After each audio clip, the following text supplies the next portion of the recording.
help for your anxiety. Did you know that help for your anxiety is a breath away?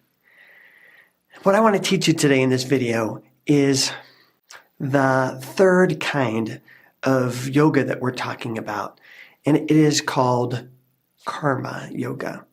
It's the yoga of the body-mind. And what I want to teach you is I want to teach you how to deal specifically with anxiety by using karma, or what is called right action. And particularly what I want to teach you is about diaphragmatic breathing, because diaphragmatic breathing is the antidote to your anxiety if you do it right. And if you practice it right, two critical factors. So those are the two things I want to talk about. Check it out. If you had anxiety, let's deal with it. Yoga Psych. Ancient answers for your current problems. Welcome back. I'm Brett, your favorite shrink. And again, we are learning about yoga psychology. And in this quick 5-part mini series, specifically what we're talking about are the 4 core yoga practices and the 5th yoga practice, which is really not a core yoga. Again, what we learned in the very beginning is that yoga means to union, to unite. And it's a path. It's a path to uniting. It's a way to unite you to God, to your higher self, to truth, to love, whatever name you want to give it. Most of the time when we think of yoga, we think of hatha yoga, right? Hatha yoga are the poses that we talked about, the poses that we all see and we all think of. That is yoga. Well, hatha yoga is a preparatory yoga. It's a yoga that frees energy and attention to be able to give to God. Yoga Psych is a preparatory yoga. It frees energy and attention trapped in your mind as well as your body, so you can give it to God, so you can give it to your practice, so you can have the resources you need to move to higher states of consciousness, being, truth, love, whatever, again, you want to call it. Today, we are talking about the third one. Today, we are talking about karma yoga. The first one we talked about was for the mind, the thinking mind. It was Ana Yoga, which is a way of understanding, a way of self-understanding. The second one we talked about was Bhakti Yoga, the way of the heart, the way of devotion, the way of love, finding truth, God, reality, ourselves, happiness through love. And now we're going to talk about the body-mind.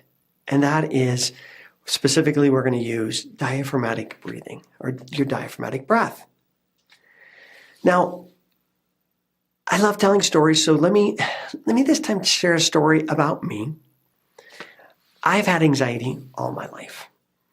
And my anxiety has just been not the normal kind of low-grade angst that everybody feels. It feels like everybody feels in our society, but mine was way up there in the clinical range. And in fact, when I was just 10 years old, just a little tiny pup, my twin brother and I went to the doctor because our hair was falling out. Our hair was falling out in huge quarter-size chunks. And as you can see, I don't have much of a hair loss problem. But at 10 years old, I was losing it. I was losing my hair, and that was because of anxiety. I was just so flooded with generalized anxiety disorder. And it even grew into OCD. So me and anxiety, we're buds. I know anxiety. Yeah, we're intimate friends. And one of the things that's really helped me was learning how to control and regulate my body. Early on, I was lucky enough to be working at a hospital where we did what was called biofeedback or neurofeedback. And in neurofeedback, what you do is you hook people up to machines and basically a lie detector test, and you give them feedback on what's going on in their body.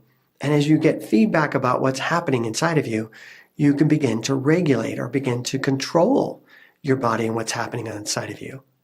And so I was lucky enough to begin to learn how to control my body, because I think that's really key. If you're going to learn emotional regulation, which is what we want, right? We want to be able to be in control of our emotions.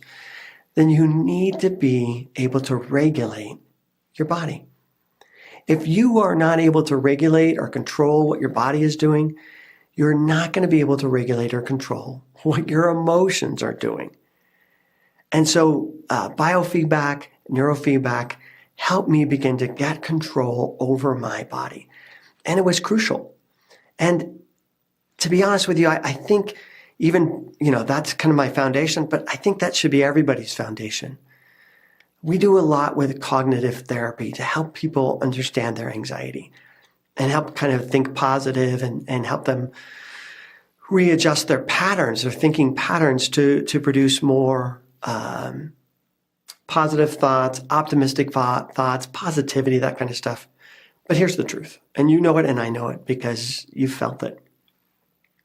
If your anxiety is above a 3 on a scale of 0 to 10,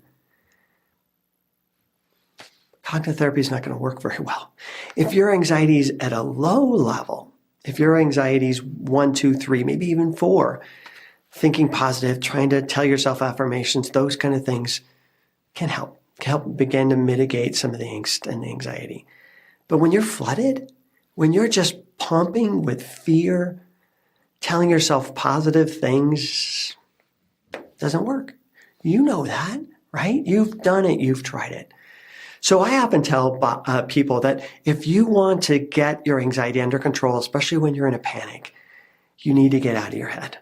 You need to get out of your thinking brain and into your body, because that is where the anxiety is. It's inside your nervous system. And if you can start moving your body and getting control of your own body, you're going to be able to start controlling your anxiety. So getting up, taking a walk, moving, exercising, any of that kind of stuff is going to create some immediate results for you, immediate shift. But the best is your breath. Your anxiety has a breathing pattern to it. You've heard it, right? You've noticed your own breathing patterns that go on with your anxiety. How do you breathe when you're anxious?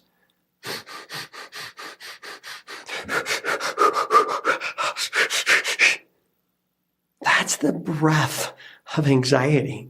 And when you breathe that way, I could feel myself even right now, just taking a few seconds of a breath like that. I can feel my energy beginning to rise. Now, when I'm breathing in an anxious pattern, what I'm doing is I'm telling my body, be afraid. Be afraid, we're in danger. Conversely, however, when I am breathing in a relaxed pattern, the pattern that all of us breathe in when we're calm, we're giving our body-mind a different message. The message there is all is well. All is well. And we're giving it to the body and not in words, because I don't think the body understands words very well. That's why I don't think cognitive therapy is super effective when your body is flooded. So tacking to my body in a language it understands, which is physical, a physical language, body language, it understands so much easier and embraces it so much quicker. Now, what is the pattern? What is the breathing pattern that we use when we're calm and relaxed? Well, just watch anybody asleep. You can watch your dog asleep, your cat asleep, your baby asleep, your spouse asleep. You can watch anybody asleep, and what you'll see is that they breathe low and slow. They breathe from their diaphragm.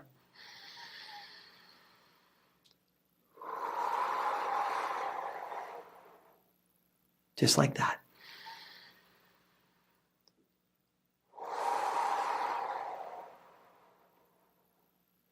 It is that low and slow breath that allows enough oxygen to come to my body to begin to shift the neural pathways that are going on, even in my brain. Now, I'm going to have you practice. And I'm sure that you've been told to diaphragmatically breathe before. I'm sure you've been told to breathe before 1,000,000 times, and it's never worked. One of the reasons why it doesn't work is because of the way you practice. So we're going to work on a breathing exercise, but right away I'm going to tell you, don't do this when you're anxious. Not yet. You got to do this when you're not anxious, when you're calm. My favorite metaphor is, when do you practice swimming?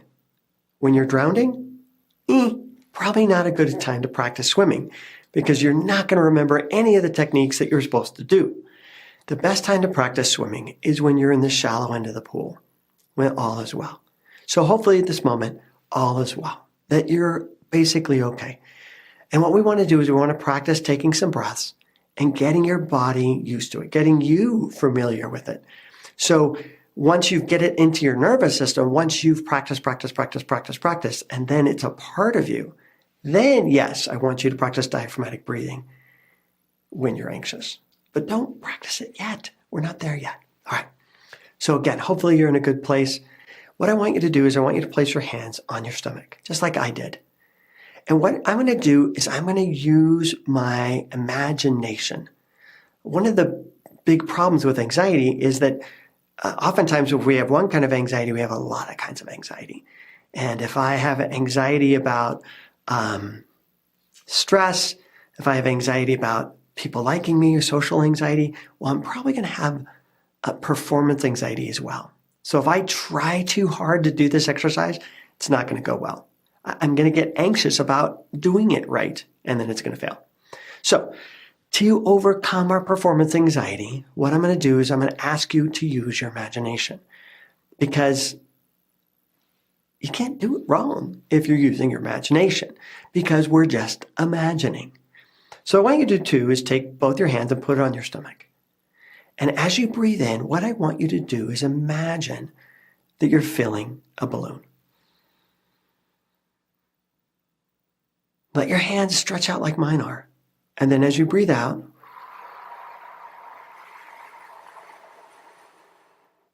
I want you to imagine crushing with your hands and your stomach that balloon flat. Fill the balloon and then crush the balloon. Fill the balloon and then crush the balloon.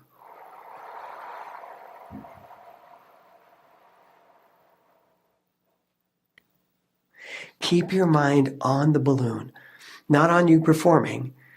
Think about the balloon. What color is the balloon?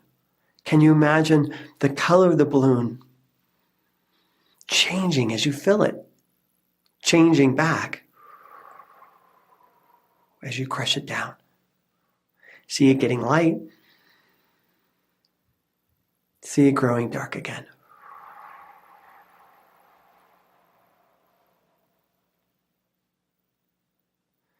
Well, there it is. That's your homework assignment this week.